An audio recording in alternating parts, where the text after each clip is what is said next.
Welcome to Zootopia, a city where animals evolved beyond their wild instincts, or so they say, because under those shiny skyscrapers and peaceful smiles, something dark is brewing. A rookie bunny cop trying to prove herself, a sly fox with a secret past, predators turning savage out of nowhere, and a conspiracy that goes way higher than anyone imagines. This isn't just another animated movie. This is a full-blown mystery, packed with chase scenes, betrayal, and one of the smartest plot twists Disney's ever pulled. So buckle up, because we're diving deep into how a tiny bunny took on corruption, chaos, and a city on the edge of breaking apart. This is the complete story of Zootopia, from hopeful dreams to shocking truths that'll make you question who the real predators are. Stay till the end. Trust me, that twist ending, you won't see it coming.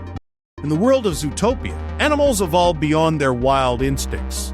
Predators and prey live side by side, supposedly in peace. The word, supposedly. Enter Judy Hopps, a tiny rabbit from Bunnyburrow with massive dreams. Ever since she was a kid, she's wanted to be a cop.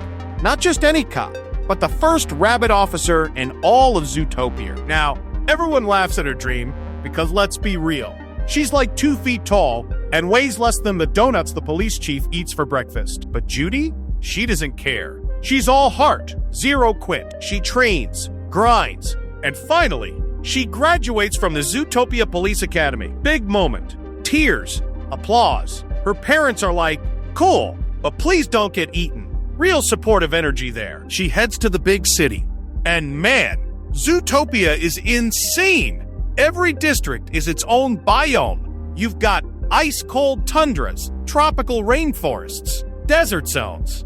It's like if New York, Dubai, and National Geographic had a baby. But her dream job quickly turns into a joke. On her first day, Chief Bogo, the ultimate my coffee takes priority kind of boss, assigns her to, drumroll please, parking duty. Yeah, parking tickets. Our hero is literally writing fines, while everyone else is out busting criminals. But Judy's too optimistic to give up. She goes full overachiever mode, like she writes 200 tickets before noon. She's that kid in class who reminds the teacher about homework. And while she's out being a ticket machine, she meets Nick Wilde, a sly fox con artist with the smoothest talk and the biggest hustle in the city. He and his tiny fake baby partner, Finnick, completely play her.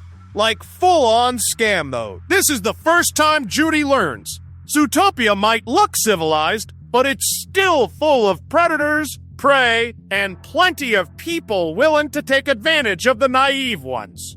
The next day, Judy decides she's done being a parking meter cop. She spots a Riesel, Duke Rieselton, stealing a bag of bulbs, and immediately jumps into action. Small chase scene, fun, fast-paced, and ends with Judy taking him down with pure rabbit speed. But when she drags Duke back, Chief Bogo isn't impressed. He's furious she ditched her post. Typical boss energy. No praise, just paperwork. Then, out of nowhere, Mrs. Otterton bursts into the office, crying for help. Her husband, Emmett Otterton, is missing. One of several predators who vanished recently. Nobody wants to take the case, except Judy. She volunteers on the spot. Big mistake. Or maybe not. Bogo tries to fire her for insubordination, but then Assistant Mayor Bellwether, a nervous little sheep with political dreams, swoops in, praises Judy for taking initiative, and basically traps Bogo into letting her keep the case. But there's a catch. Judy's got 48 hours to solve it, or she resigns. She's desperate, so she goes to the only lead she's got, Nick Wilde, the same fox who scanned her earlier. Using a secret recording of his confession about tax evasion, she blackmails him into helping her. Our bunny's learning how to play dirty now. They track down a limo linked to Otterton, and surprise, it's owned by Mr. Big, the city's top crime boss, who also happens to be an Arctic shrew. The size difference is hilarious. It's like being threatened by a tiny ball of fur in a tuxedo. Turns out, Emmett Otterton went full psycho mode and attacked the chauffeur before vanishing. Mr. Big says one thing that sticks. Otterton went savage. That word becomes the movie's turning point. Judy and Nick follow the lead to the chauffeur, a black jaguar named Manchus. He's terrified.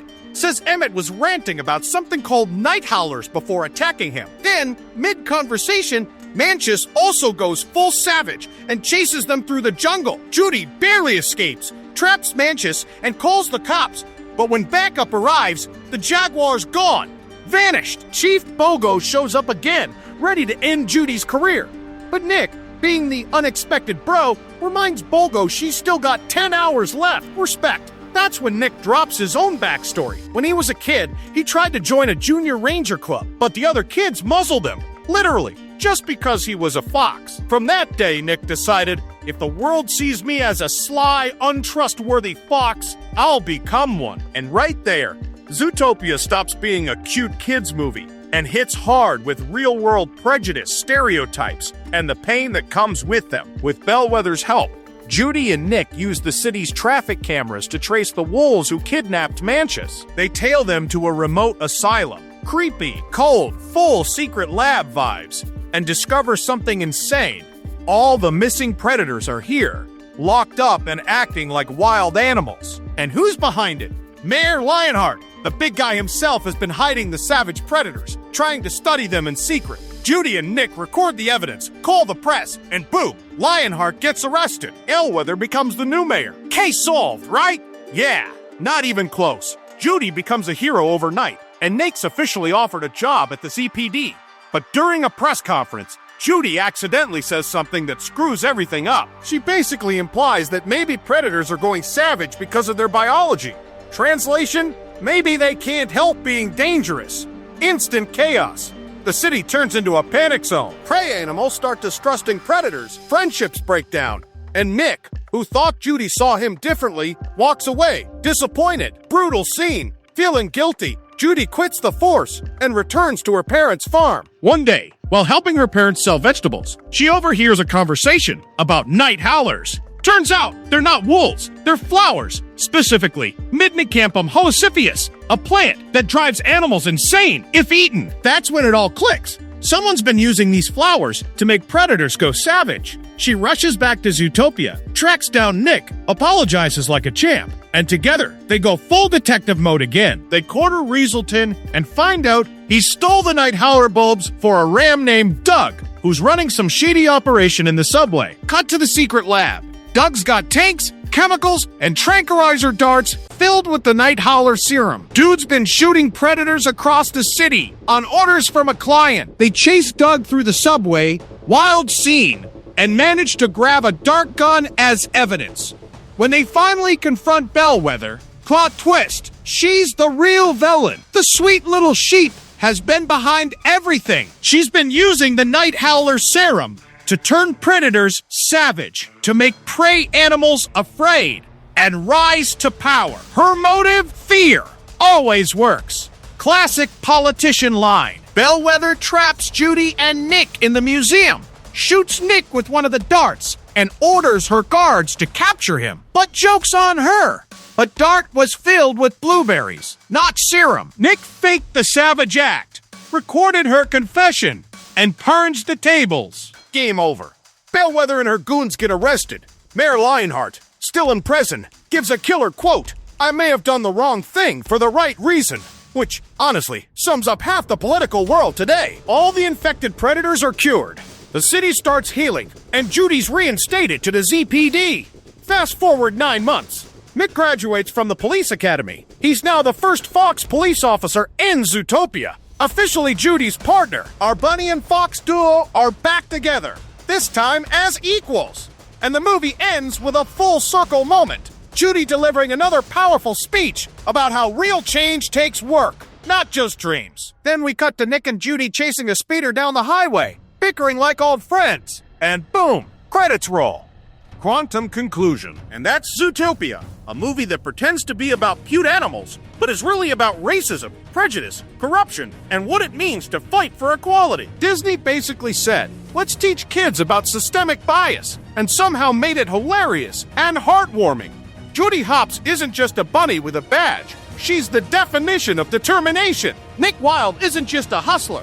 He's proof that who you are isn't defined by what people expect you to be. So yeah, beneath all the fluff and fur, Zootopia hits deep. If you like this breakdown, smash that like button, subscribe to Quantum Panel, and let me know in the comments. Who's your favorite Zootopia character? And why is it Flash the Sloth? Alright guys, thanks for watching. Stay curious, stay bold, and remember, anyone can be anything. See you in the next one.